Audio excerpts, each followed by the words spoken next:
అటువంటి ఇంద్రజిత్ రామాయణంలో ఏ కారణానికి పడిపోయాడో తెలుసా? అసలు మీరు యుద్ధకాండ చదివితే రామాయణం ఇంతకుముందు ఎప్పుడూ చదవలేదు, ఇదే మొట్టమొదటిసారి. అసలు రామకథ ఏమిటో తెలియదు అనుకోండి, ఉద్విగ్నతతో వెంట్రుకలు నిక్కపొడుచుకుంటే అసలు ఏమవుతుందని. రామరావణ యుద్ధం కన్నా ఇంద్రజిత్ యుద్ధం అలా ఉంటుంది యథార్థానికి. వాడు బ్రహ్మాస్త్రం వేసి బంధించాడు రామలక్ష్మణంలో. ఒకసారి మాయాసీతని తీసుకొచ్చాడు రథంలో. హనుమంతటి వారు నమ్మేశారు నిజంగా సీతని. ఎందుకంటే అశోకవనంలో హనుమ దర్శనం చేసినప్పుడు కృషీభూతయి సీతమ్మ ఎలా ఉంటుందో అటువంటి సీతమ్మని మాయాసీతని సృష్టించాడు. సృష్టించి ఆవిడ్ని కర్ర పెట్టి కొడుతూ తీసుకొచ్చాడు.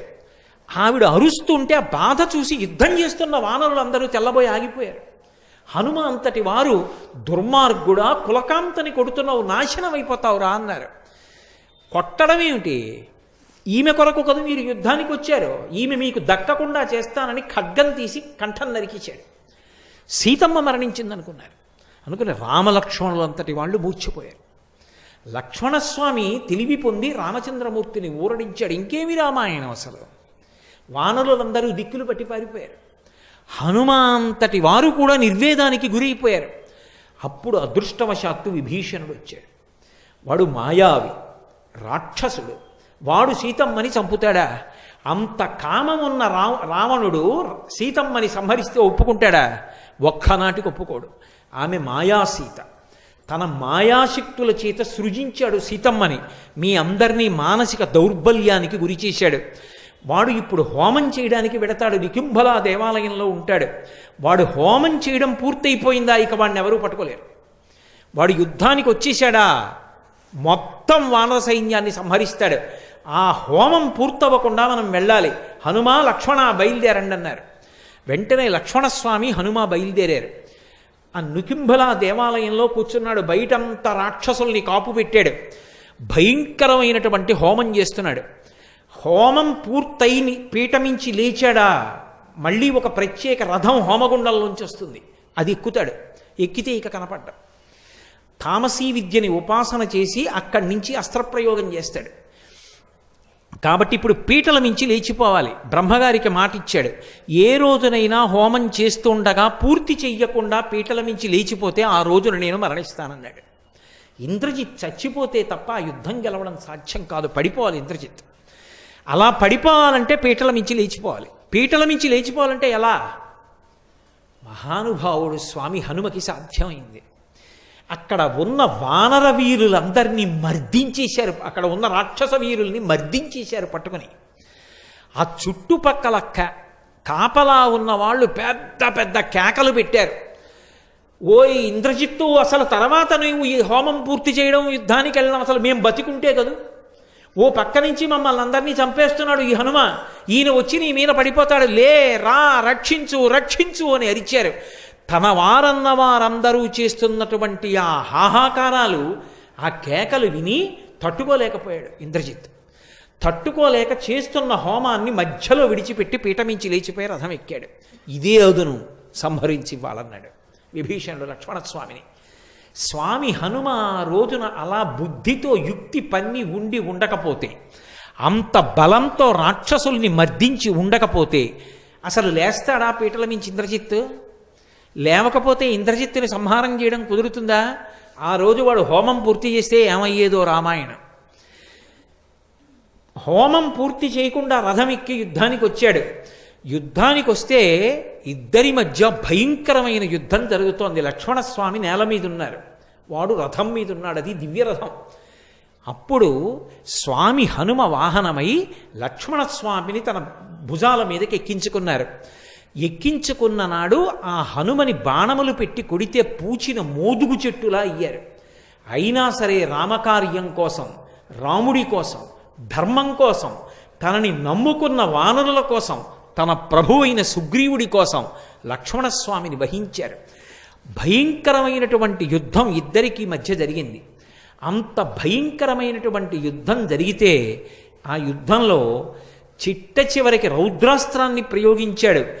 రథాన్ని పడగొట్టాడు, సారథిని పడగొట్టాడు.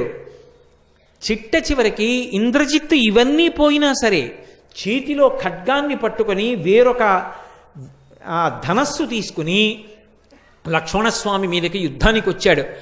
ఐంద్రాస్త్రాన్ని ప్రయోగించి రామాయణానికి మూలమంత్రం అంటారు. ధర్మాత్మ సత్యసంధశ్చ రామో దాశరథిర్యది పౌరుషీచా ప్రతిద్వంద్వశరైనం జహిరావణిం. ఈ మాటలు చెప్పి రావణుని యొక్క కుమారుడైన ఈ ఇంద్రజిత్ మరణించుగాక అని బాణప్రయోగం చేస్తే అప్పుడు ఇంద్రజిత్ యొక్క శిరస్సు ఛేదింపబడింది.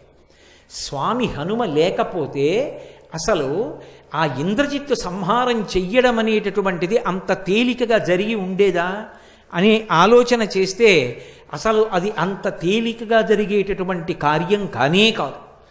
మహానుభావుడైనటువంటి హనుమ ఆర్తత్రాణపరాయణుడై ఎక్కడ ఎవరు ఎలుగెత్తి హనుమాని పిలవనివ్వండి, పరమ సంతోషంతో పరుగు పరుగున వచ్చి కాపాడతారు.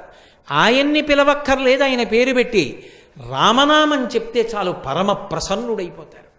అందున ఆశ్చర్యం ఏమిటంటే సంవత్సరం మొత్తం మీద తప్పకుండా రామనామం కంఠ ఉన్నందుకు గళమెత్తి చెప్పవలసిన రోజు ఏదైనా ఉంటే ఇవ్వాలే.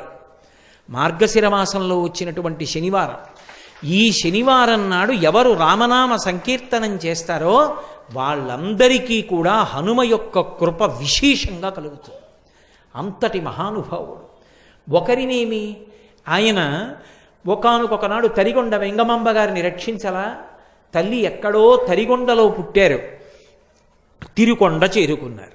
తిరుకొండ తిరుమల, తరిగొండ వెంకటాచల క్షేత్రానికి దగ్గరలోనే ఉంటుంది. నరసింహస్వామి బిడ్డలు లేకపోతే కానాల కృష్ణయ్య మంగమ్మ అనేటటువంటి దంపతులు వెంకటాచలంలో వెంకటేశ్వర స్వామి వారిని ఉపాసన చేస్తే ఆయన అనుగ్రహంగా పుట్టింది. అందుకని వెంకమ్మ అని పేరు పెట్టుకున్నారు. చిన్నప్పటి నుంచి ఎప్పుడూ పూజలు భజనలు సంకీర్తనలు చేసేదావిడే. ఈ పిల్ల ఆడపిల్ల ఇక్కడ ఇలా భక్తిలో మునిగిపోతే రేపు పొద్దున్న అత్తవారింట్లో ఎలా పేరు తెచ్చుకుంటుంది? పెళ్లి చేయండి, మార్పు వస్తుందన్నారు.